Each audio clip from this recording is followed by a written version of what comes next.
Chapitre 385 Parabole du carrefour et miracle près du village de Salomon.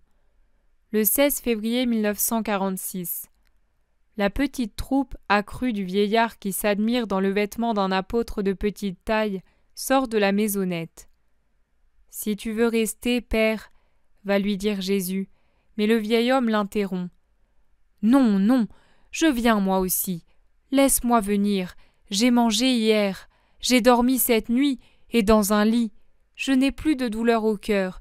Je suis aussi fort qu'un jeune homme. » Alors viens, tu resteras avec moi, avec Barthélemy et mon frère Jude. Quant à vous, marchez deux par deux comme on l'a dit. Soyez tous de retour avant sexte. Allez, et que la paix soit avec vous. Ils se séparent, les uns partant vers le fleuve, les autres vers les campagnes. Jésus les laisse partir, puis le dernier, il se met en route. Il traverse lentement le village, remarqué par les pêcheurs qui reviennent du fleuve ou qui s'y rendent, et par les ménagères actives qui se sont levées à l'aube pour frotter la lessive, arroser les jardins ou faire le pain. Mais personne ne parle. Seul un jeune garçon, qui pousse vers le fleuve 7 brebis, interroge le vieillard. « Où vas-tu, Ananias ? Tu quittes le village ?»« Je vais avec le rabbi, mais je reviens avec lui. Je suis son serviteur. »« Non, tu es mon père. Tout vieillard juste est un père et une bénédiction pour l'endroit qu'il héberge et pour celui qui le secourt. Bienheureux ceux qui aiment et honorent les vieillards, » dit Jésus d'un air solennel.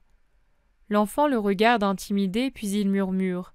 « Moi, je donnais toujours un peu de mon pain à Ananias. » Comme pour dire « Ne me fais pas un reproche que je ne mérite pas. » Oui, Michaël était bon avec moi. Il était l'ami de mes petits-enfants, et il l'est resté aussi du grand-père. Sa mère aussi n'est pas mauvaise et me secourait. Mais elle a 11 enfants, et ils vivent tous de la pêche. Des femmes s'approchent avec curiosité et écoutent. Dieu aidera toujours celui qui fait son possible pour le pauvre, et il y a toujours moyen d'aider. Bien souvent, dire « je ne peux rien faire », c'est mentir, car quand on le veut, on trouve toujours quelques bouchées superflues, quelques couvertures usagées, quelques vêtements mis de côté pour les offrir à ceux qui n'en ont pas. Et le ciel récompense les dons. Dieu te rendra, Michaël, les bouchées que tu as données au vieillard. Jésus fait une caresse à l'enfant et se met en route. Vexées, les femmes restent sur place, puis elles interrogent le garçon qui dit ce qu'il sait. Et la crainte s'empare des femmes regardantes qui avaient fermé leur cœur aux besoins du vieillard. Pendant ce temps, Jésus, arrivé à la dernière maison, se dirige vers un carrefour qui permet de se rendre de la route principale au hameau. De là, on voit qu'il passe sur cette route des caravanes qui reviennent vers les villes de Décapole et de Pérée.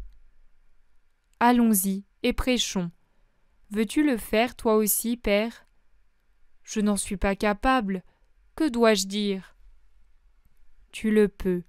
Ton âme connaît la sagesse du pardon et de la fidélité à Dieu, et aussi la résignation aux heures de souffrance. Et tu sais que Dieu secourt celui qui espère en lui. Va, et dis-le aux pèlerins. »« Ah, cela oui !»« Jude, va avec lui. Moi je reste avec Barthélemy au carrefour. » En effet, arrivé là, il se met à l'ombre d'un groupe de platanes feuillus et attend patiemment. Les champs aux alentours portent de belles moissons et de beaux vergers. Comme ils sont pleins de fraîcheur à cette heure matinale, on les contemple avec plaisir. Les caravanes passent sur la route. Peu de gens regardent les 2 hommes adossés au tronc des platanes. Peut-être les prennent-ils pour des voyageurs fatigués. Néanmoins, certains reconnaissent Jésus et le montrent du doigt ou s'inclinent en le saluant. Enfin, un homme arrête son âne et ceux de sa famille. Il en descend et se dirige vers Jésus. « Que Dieu soit avec toi, Rabbi. Je suis d'Arbel. Je t'ai entendu cet automne. Voici mon épouse et sa sœur veuve, et encore ma mère. Cet homme âgé est son frère, et ce jeune homme est le frère de ma femme. Et voici tous nos enfants. Ta bénédiction, maître. J'ai appris que tu as parlé aux guets, mais j'y suis arrivé le soir. Tu n'auras pas une parole pour nous ? La parole ne se refuse jamais, mais attends quelques minutes parce que d'autres vont arriver. En effet, les habitants du village rejoignent tout doucement la bifurcation. D'autres, qui sont déjà passés sur la route en direction du nord, reviennent sur leurs pas. D'autres encore, intrigués, s'arrêtent et descendent de leur monture, ou même restent en selle. Il se forme un petit auditoire qui ne cesse d'augmenter. Jude revient aussi avec le vieillard, en compagnie de 2 malades et de personnes en bonne santé. Jésus commence à parler. Ceux qui parcourent les voies du Seigneur, les voies indiquées par le Seigneur et avec une bonne volonté, finissent par le trouver. En ce qui vous concerne, cela s'est produit après avoir fait votre devoir de Juifs fidèles pour la Pâque sainte. Et voici que la sagesse vous parle, comme vous le désirez, à cette bifurcation où la bonté divine nous fait nous rencontrer. Les carrefours que l'homme rencontre sur le chemin de sa vie sont bien nombreux, et les carrefours surnaturels encore plus que les matériels. Chaque jour, la conscience se trouve en phase de bifurcation ou de carrefour entre le bien et le mal. Et il lui faut choisir avec soin pour ne pas se tromper. Si cela arrive, elle doit savoir revenir humblement en arrière lorsqu'on la rappelle et qu'on l'avertit. Et si le chemin du mal ou tout simplement celui de la tiédeur lui paraît plus beau, elle doit savoir choisir la voie raboteuse mais assurée du bien. Écoutez une parabole. Un groupe de pèlerins venus de régions lointaines pour chercher du travail se trouva aux frontières d'un État. Il y avait là des embaucheurs envoyés par divers patrons. Certains cherchaient des hommes pour les mines et d'autres pour des champs et des bois. D'autres encore voulaient trouver des serviteurs d'un riche infâme ou des soldats pour un roi qui résidait au sommet d'une montagne, dans son château auquel on accédait par une route très escarpée. Le roi voulait avoir des troupes, mais il exigeait qu'elles ne soient pas tant de violence que de sagesse, afin de les envoyer dans les villes sanctifier ses sujets. Aussi vivait-il là-haut, comme dans un ermitage, pour former ses serviteurs sans que les distractions mondaines les corrompent en freinant ou en anéantissant leur formation spirituelle. Il ne promettait pas d'importantes gratifications ni une vie facile, mais il donnait l'assurance que le servir procurerait sainteté et récompense. Ainsi parlaient ses envoyés à ceux qu'il rejoignait aux frontières. De leur côté, les envoyés des patrons de mines ou des propriétaires de champs disaient « Ce ne sera pas une vie facile, mais vous serez libres et vous gagnerez de quoi vous payer quelques distractions. » Ceux qui cherchaient des serviteurs pour le maître infâme promettaient immédiatement une nourriture abondante, des loisirs, des jouissances, des richesses.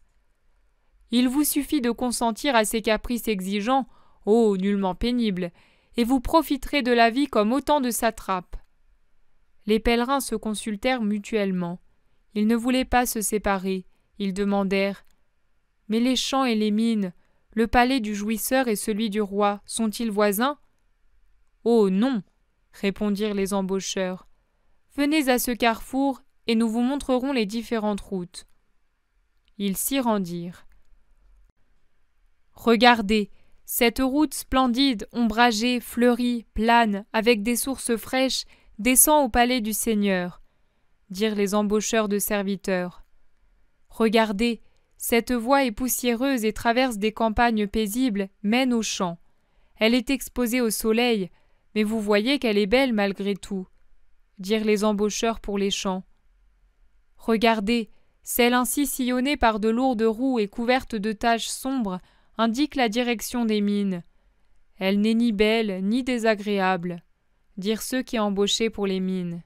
« Regardez ce sentier escarpé, taillé dans le roc, brûlé par le soleil, couvert de ronces et entrecoupé de ravins qui ralentissent la marche, mais permettent de se défendre plus aisément contre les attaques des ennemis.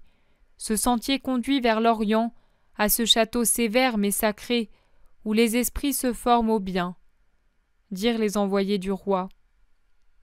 Les pèlerins examinaient, ils calculaient, ils étaient tentés par plusieurs solutions, dont une seule était totalement bonne. Peu à peu, ils se séparèrent. Ils étaient 10, 3 penchèrent pour les champs, et 2 pour les mines. Ceux qui restaient se regardèrent, et 2 d'entre eux dirent « Venez avec nous chez le roi. Nous n'aurons pas de gros gains, et nous ne profiterons pas de la vie sur cette terre, mais nous serons saints pour l'éternité. » Ce sentier-là, il faudrait être fou. Aucun rendement, pas de jouissance. Ce n'était pas la peine de tout quitter et de nous exiler pour obtenir encore moins que ce que nous avions dans notre patrie. Nous voulons gagner de l'argent et profiter de la vie. Mais vous perdrez le bien éternel. N'avez-vous pas entendu que le maître est infâme? Faribole. Après quelque temps nous le quitterons, mais nous aurons mené la belle vie et nous serons riches. Vous ne vous en libérerez plus. Les premiers ont mal fait de suivre l'attrait de l'argent. Mais vous suivez l'attrait du plaisir. Ah, n'échangez pas votre sort éternel contre une heure qui s'enfuit. Vous êtes des imbéciles, si vous croyez à des promesses idéales. Nous marchons vers la réalité. Adieu. Et ils prirent vivement la belle route ombragée, fleurie, agrémentée de sources fraîches, en pente douce, au bout de laquelle brillait au soleil le palais magique du jouisseur. Les 2 hommes qui restaient s'engagèrent dans le sentier escarpé en pleurant et en priant. Après quelques pas, ils faillirent se décourager, tant il était difficile. Mais ils persévérèrent, et la chair se faisait de plus en plus légère à mesure qu'ils avançaient. La fatigue se trouvait allégée par une étrange jubilation. Ils arrivèrent, haletants, égratignés, au sommet de la montagne, et furent admis en présence du roi. Ce dernier leur exposa tout ce qu'il exigeait d'eux pour en faire des hommes valeureux et acheva. « Pensez-y pendant 8 jours, puis vous me donnerez votre réponse. » Ils réfléchirent beaucoup et soutinrent de durs combats contre le tentateur qui voulait les effrayer contre la chair qui disait « Vous me sacrifiez », contre le monde dont les souvenirs les séduisaient encore. Mais ils vainquirent, ils restèrent, ils devinrent des héros du bien. Arriva la mort, c'est-à-dire la glorification. Du haut des cieux, ils virent dans l'abîme ceux qui étaient allés chez le patron infâme. Enchaînés même au-delà de la vie, ils gémissaient dans l'obscurité de l'enfer. Dire qu'ils voulaient être libres et profiter de la vie, s'exclamèrent les 2 saints. Les 3 damnés, effrayants, les virent et les maudirent tout, et Dieu pour commencer en clamant « Vous nous avez tous trompés !»« Non, vous ne pouvez pas dire cela. On vous avait averti du danger, vous avez voulu votre mal. » répondirent les bienheureux, qui restaient sereins même en entendant les railleries et les blasphèmes obscènes lancés contre eux. Ils virent aussi les travailleurs des champs et des mines, en diverses régions du purgatoire. Eux aussi les virent et leur dirent « Nous n'avons été ni bons ni mauvais, et maintenant nous expions notre tiédeur. Priez pour nous. » « Oui, nous le ferons. Mais pourquoi donc n'êtes-vous pas venus avec nous? » « C'est que si nous n'avons pas été des démons, nous sommes des pauvres hommes. Nous n'avons pas fait preuve de générosité. Nous avons préféré ce qui passe, bien qu'honnête, à ce qui est éternel et saint. Maintenant, nous apprenons à connaître et à aimer avec justice. » La parabole est finie. Tout homme est à un perpétuel carrefour. Bienheureux ceux qui se montrent fermes et généreux dans la volonté de suivre les chemins du bien. Que Dieu soit avec eux, et que Dieu touche et convertisse ceux qui ne le sont pas, et les amène à l'être. Allez en paix. Et les malades? Qu'a donc cette femme? Des fièvres malignes qui lui tordent les os. Elle est allée jusqu'aux eaux miraculeuses de la Grande Mer, mais sans nul soulagement. Jésus se penche sur la malade et lui demande « Qui crois-tu que je sois ?» « Celui que je cherchais, le Messie de Dieu. Aie pitié de moi, qui t'ai tant cherché. » Que ta foi te donne la santé des membres comme celle du cœur. Et toi, homme? L'homme ne répond pas. La femme qui l'accompagne parle pour lui. Un cancer lui ronge la langue, il ne peut parler et il meurt de faim. En effet, l'homme est un vrai squelette. As-tu la foi qui peut te guérir ? De la tête, l'homme fait signe que oui. Ouvre la bouche, ordonne Jésus. Il approche son visage de l'horrible bouche rongée par le cancer, souffle dedans et dit « Je veux ». Un moment d'attente, puis 2 cris. « Mes os redevenus sains ! Marie, je suis guérie ! Regardez, regardez ma bouche ! Hosanna, Hosanna !» Il veut se lever mais vacille à cause de sa faiblesse.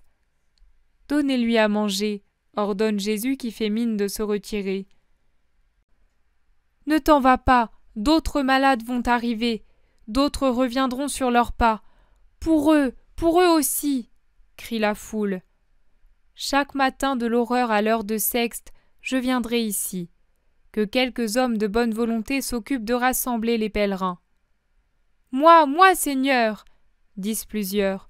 « Que Dieu vous bénisse pour cela. » Et Jésus retourne vers le village avec ses premiers compagnons et d'autres, arrivés par petits groupes pendant qu'il parlait, tous suivis de quelques personnes. « Mais où sont Pierre et Judas ?» demande Jésus. « Ils sont allés à la ville voisine avec beaucoup d'argent. Ils font des achats. »« Oui, Judas a accompli un miracle et il est en fête, » précise en souriant Simon le Zélote. « André aussi, et il a une brebis en souvenir. Il a guéri la jambe cassée d'un berger qu'il a récompensé de cette manière. Nous la donnerons au Père. Le lait fait du bien au vieillard, » dit Jean en caressant Ananias radieux. Il rentre et prépare un peu de nourriture. Ils allaient s'asseoir à table quand, chargés comme des ânes et suivis d'une charrette remplie de ces clés qui servent de lit aux pauvres de Palestine, arrivent les 2 manquants. « Pardon, maître, mais il fallait tout cela. Maintenant, nous serons bien, » dit Pierre. Et Judas. « Remarque que nous avons pris le strict nécessaire, propre et pauvre, comme tu l'aimes. » Et ils se mettent à décharger pour congédier le charretier. 12 lits et 12 nattes, quelques nappes, ici les graines, là les colombes et puis l'argent. Et demain, beaucoup de monde. Ouf, quelle chaleur! Mais maintenant, tout va bien. Qu'est-ce que tu as fait, maître ? Et pendant que Jésus fait son récit, ils s'asseyent à table, heureux.